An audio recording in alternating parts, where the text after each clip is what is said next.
Hi guys, like many of you, we have been suffering through a horrible heat wave the last month, but luckily we've gotten a couple of rainstorms to give us a bit of a reprieve as far as our drought. So I'll take you around the yard and show you the good and the bad, and few things are thriving. Few things like the heat. This calibrachoa has completely taken over this pot. And I previously had some Super Tunia Bordeaux in it, and a professional gardener told me to move those out and give this some space, and both of them would take over their pots. And lo and behold, that's exactly what I did, and that's exactly what happened. So thank you, Julie. That was a great comment, and I learned so much from your comments, guys. It's really wonderful. She's a professional gardener, and she knows how big these plants get, and her comment was that they always overplant these pots, and that's true. You go to these garden centers and they're all packed out, and it's usually too many plants for the size of the pot. So that was something that really worked out, and both of those plants have thrived during the heat wave. I'll be showing you the petunias later in a different container. I put them in a large bin. And then over here, I have been having to trim a lot of my plants, but not the coleus. The coleus, as long as I keep them watered, and it's been quite a chore keep everything watered with no rain and temperatures in the upper 90s. A couple days this week we got up to 100, which usually happens to us, but not until August. But it's been a chore. But these in particular have done really well. Coleus thrive in the heat. So plant choice is key, guys, for these really hot conditions. And geraniums usually like heat, but my geraniums have all had to be pruned back. As soon as they get a bloom, they just fizzle out. This happens to be morning after a rainstorm, so we do have some of those. But I cut back all of my petunias. I've trimmed back my geraniums. Let me take you over here. I've been doing a lot of pruning, guys. Oh, one thing that does really like it are my citrus trees. I have 2 lemon trees, and they seem perfectly fine. Again, I've kept them watered, but they don't seem to mind these temperatures. But I'll take you over here. This one, I need to give some fertilizer, obviously. Some of these plants look yellow. And I don't know if it's because I have to water them every day and maybe the soil's leached out, or it could be a reaction to all this heat. But they do get more sun than the other ones I just showed you. This is geranium, ageratum, and petunias. And I just recently added in some coleus into some of the gaps. Tried to tuck those toward the back, but I've had to really kind of succession plant in order to keep things looking okay. But they aren't as floriferous as they were before. The petunias are, but not the geraniums. They just dry up like dust as soon as it hits the upper 90s. So you know, things are struggling, but I have cut a lot off of these plants, especially the ageratum, and I've been able to save seed. Let me show you what a seed looks like on an ageratum. So here's a good example. I've already taken some of the seed from there, but this is dry, and you just kind of go over it like that, and you end up with some dark black seeds mixed into some chaff. But if you kind of move it around, you'll see these really small dark seeds. Just gonna throw this back in there. I do have a lot inside, but I've saved a lot of ageratum seed for next year. And I had a mixture. I had some kind of pinky white ones, but I think my favorites still are the dark blue, and they were on here. Here's an example. They're kind of a purpley blue, but most of them, like I said, have dried up into seed, and now that I've pruned them, they'll rebound and send out some more shoots and more flowers. And then along here, my canna blooms have gotten very tall. I planted these cannas along the deck too early, and they got decimated by I don't know what, slugs or leaf cutters, I'm not sure, but the leaves were all damaged. But once it really heated up, these were thriving. And this morning we saw a hummingbird. I wasn't quick enough to get my camera, but apparently hummingbirds love canna blooms. I did also gather some seed. All of these blooms are making seed pods. This is what a seed pod looks like. And when that seed pod gets brown and cracks, there's these large seeds in them. And if you just file them down a bit so you can see a little bit of the inner part, which is white, then you can soak it in water for a few days and plant it. And here are my canna seeds soaking. I have filed off a little bit of the outer seed coating just by holding the seed in a pair of pliers and moving it back and forth along a industrial type tool file. A nail file, it takes a lot longer, but if you just get a little bit of the white part exposed and soak them for a few days, they should start sprouting. So I did this a couple days ago, and it's out in the shade, but it's very hot. So these are very warm conditions, and I have it covered.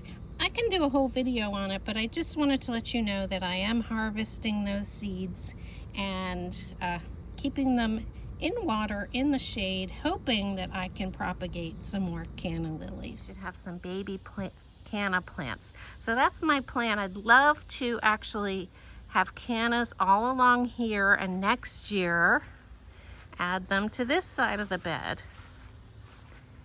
This is an area, once the heat wave rolled in, I decided I had too much bare ground, and I just popped in a whole bunch of squash seedlings. I have yellow squash and zucchini planted, and in the back I have candy roaster squash, and they're all taking off in the heat. I mean, there are some plants that thrive in the heat, and the reason I did it is they have big leaves and they could really shade the ground and keep the ground cool. So I thought that was a good plan, and I would get some delicious food from it. And over here, as you can see, I don't have as many blooms as I did, but the marigolds are enjoying this intense heat as well. And I've always loved them, particularly in August when everything else is failing. The marigolds are going strong in the heat. So again, I'm pretty happy about this area. It's kind of an eclectic mix of things, but I've chosen the items for the heat. And as you can see, my elephant ears are absolutely enormous. A couple of the leaves there are as big as the air conditioner unit, but they prefer temperatures in the upper 80s, maybe lower 90s. Once you get towards 100, they start to crisp up and just burn. So I've had to remove a lot of leaves on my elephant ears. But these, for some reason, these are the largest ones. It might be that it's a particularly large variety, a giant elephant ear, but that's kind of a thrill when you get those 4-foot leaves and you don't live in a tropical jungle. It gives you a real tropical vibe, as do the cannas. And here's a little better view of my candy roaster squash, which are really taking off. Here's a beautiful stand of black-eyed Susans. They don't mind the heat. And everything was happy to get some rain.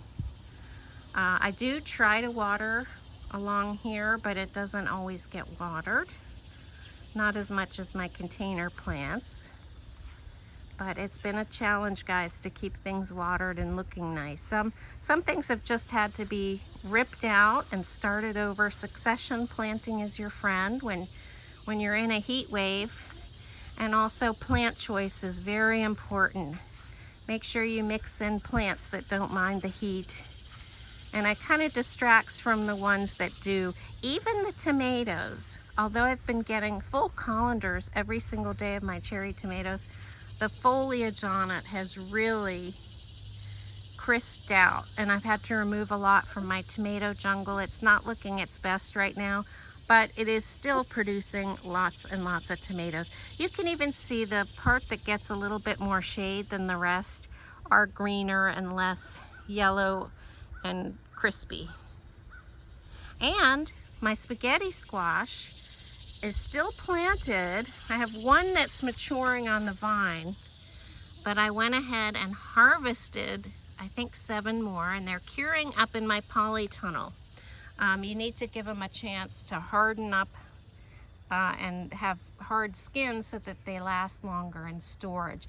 They're not known for their storage life, but it's always good to cure your winter squash. And I realized that instead of waiting for them to cure on the vine, if I took it off, perhaps there's a chance that this one would mature, or maybe 1 or 2 more would be produced. So we'll see, but I have succession sowed some seeds of acorn squash, and I plan to be growing those into the fall in that spot. So I'm not really counting on these to produce more, but I figured maybe if I take it off, that one will get a little bigger. My lamb's ear have been just fine in the heat. I think their fuzzy coating protects them. And some other things, even the sedum haven't been happy in the heat, but my succulent garden is doing great. I have tried to water it from time to time, but you know, succulents are great stores of water. Let me show you what we've got up here. They're doing great, actually. They're spreading. Even all the little cuttings I planted are doing well. This one's in a bit of shade, but everything up here took. Even this one that looked so terrible, I think it's Angelina sedum. It looked really terrible, just a couple cuttings in there. Seems to have taken. And the hostas have kind of suffered, but obviously the ones that are in shade look a lot better. One thing that suffered have been the hydrangeas. They look practically dead every single day. They send all of their moisture down into the roots, so they look droopy. Even though they may not be short on water, they always look horrible when it gets to be upwards of 100 degrees. But this area in the shade is doing okay. And I've had to succession sow a lot in that garden, but let me take you over here and show you things over here. Again, I've had to cut back and remove a lot of things. I added a couple more cannas that I saw at the nursery. I thought they were really pretty. They had the dark leaves. And actually, that's what I thought I was buying at Home Depot when I bought the other ones. The other ones are pretty, but I sure do love this dark purpley red leaf.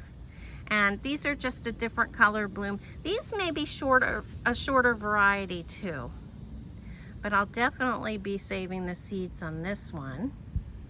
And again, I have a big marigold over here. They really do well. And I wanted to show you my zucchini because it was looking as if maybe some vine borers got to it. But on all of my zucchini, even though the stems were either aging out or suffering from vine borers, I realized that it was rooting along other places on the stem. And in those places is where some new growth came out. So I took off lots and lots of brown leaves, and it seems to have rooted itself back in. And we'll see if we get any further production from them. They had just started producing when the heat wave rolled in a month ago. So it hasn't, you know, plants don't always like to set fruit when it's 100 degrees. They prefer temperatures, you know, in the lower 90s to upper 80s. Oh, and here's my glorious Bordeaux Supertunias. And those were from the pot that now just houses the Calibrachoa and the nice Dracaena plant. But they have filled an entire bin here and are draping out, and I'm sure they'll continue to grow all summer and be wonderful. So my viewer is right. My viewer Julie was absolutely right. They could completely fill 2 pots. And then this is nice. This actually overwintered. I can't believe it. This Tradescantia. it overwintered. Just a small piece in a pot of lavender. And I added some coleus to my 2 pots in front of the polytunnel. Since the coleus was doing so well and I had lots of seedlings that I grew from a seed packet, I decided to add some in all over the place. I'm gonna see if I can save seed from this beautiful penstemon plant. We'll see. But again, look who the star of the show is right now. It's the marigolds. And let me take you into my messy polytunnel and show you my spaghetti squash. Now these are the angel hair spaghetti. They're the personal size, so they're small. But as you can see, they're all turning a beautiful, beautiful orangey yellow. And their skin is hardening up for about another week. It's about 10 to 14 days that you keep your squash outside in the heat and let it cure. And the stems kind of dry up, the skin gets harder, and it just stores better for you. So I put them in the shade during these 100-degree days. But they are supposed to be out here in the elements, finishing, ripening, and then hardening off. So that is so exciting. I love it. My husband won't eat it, but I happen to really love it. And I've had plenty of tomatoes I can put with it.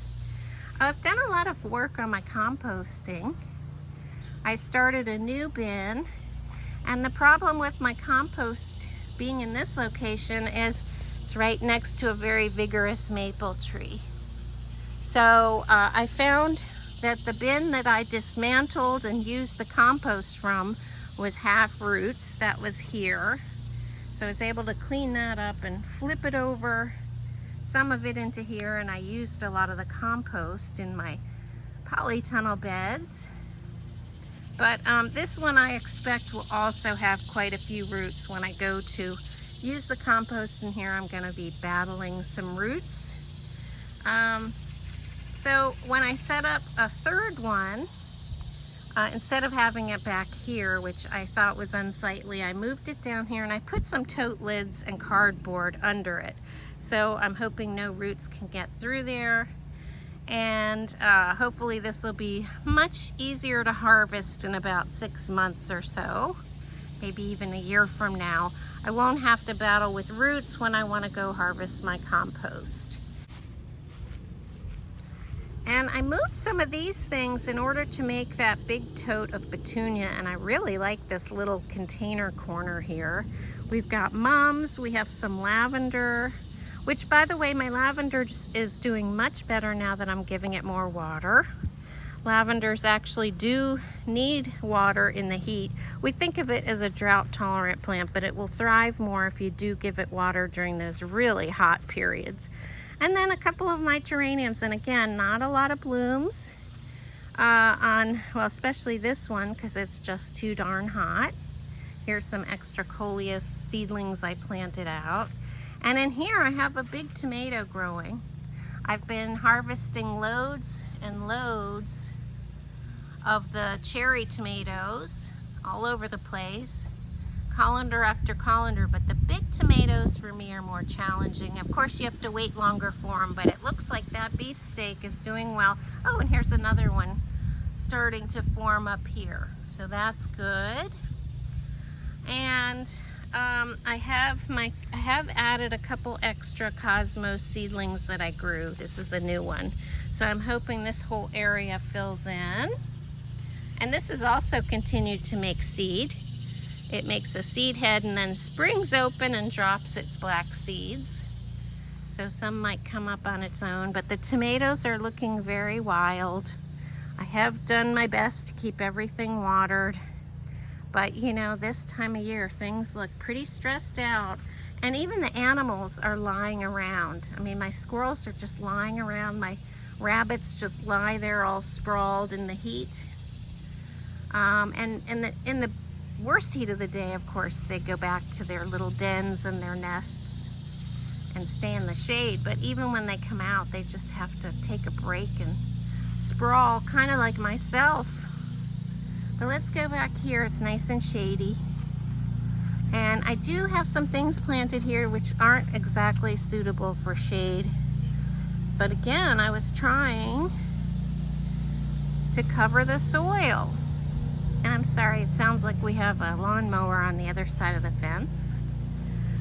But I planted some coleus, I have some zucchini and some yellow squash, some yellow zucchini as well. These are beans. These might be wax beans here. And on the other side of my new trellis, I should say my new old trellis that my friend Laura gave me, I've planted Chinese noodle beans, red Chinese noodle beans. So I'm hoping that they'll climb the trellises. Planted them here and down here at the bottom of the trellis. My cleome, although it's kind of sparse, did bloom, and some of it has some seed pods. So maybe that'll drop and grow next year. Have enjoyed that. My agastache's been blooming, but it's very kind of a pale peach. Nothing's really been thriving and growing like gangbusters in this type of heat. I did put some cuttings here of my red velvet coleus. Here's another example of the seed pod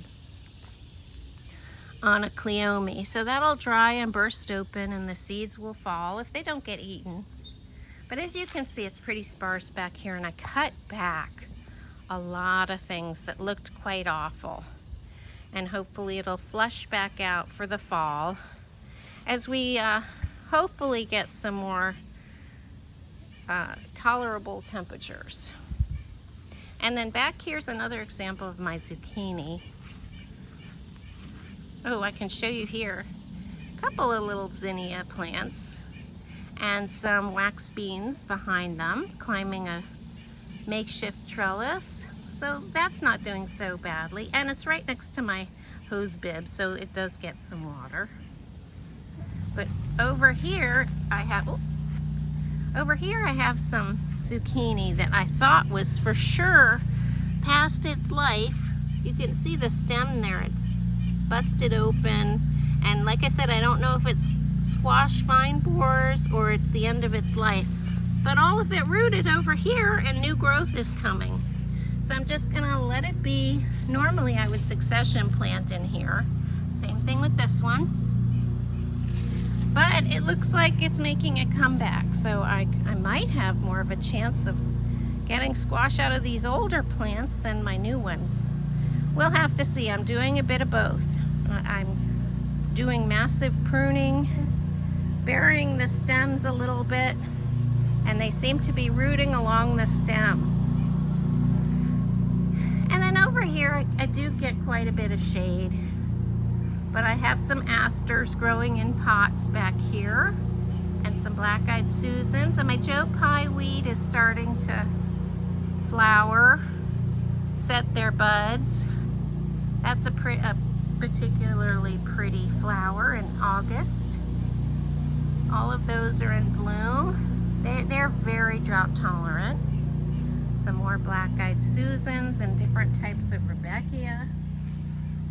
And some of my San Marzanos on the sunnier side are setting fruit. Some tomatoes, San Marzano tomatoes. My poor elephant ears get quite droopy and then kind of fry. A lot of the leaves have fried at the ends. But you know, they do grow fast, so they'll come back. And my hostas are looking much better after the rain. Here's another big stand of my elephant ears, and they're in the shade in the morning, so I think that's actually good for them, but they do get lots of sun. So these might be my best looking stand of elephant ears. And all of my elephant ears, by the way, are planted in pots of really nice fertile soil. So that's the way I've been able to grow them, guys, by monitoring the soil quality and water in pots. Here's some more coleus, and if I keep it watered, it's doing okay in this heat. But guys, thanks for watching. I hope you're staying cool where you are and you're getting a little bit of rain like I am. It sure does make a difference. Thanks for watching. I'll see you next time.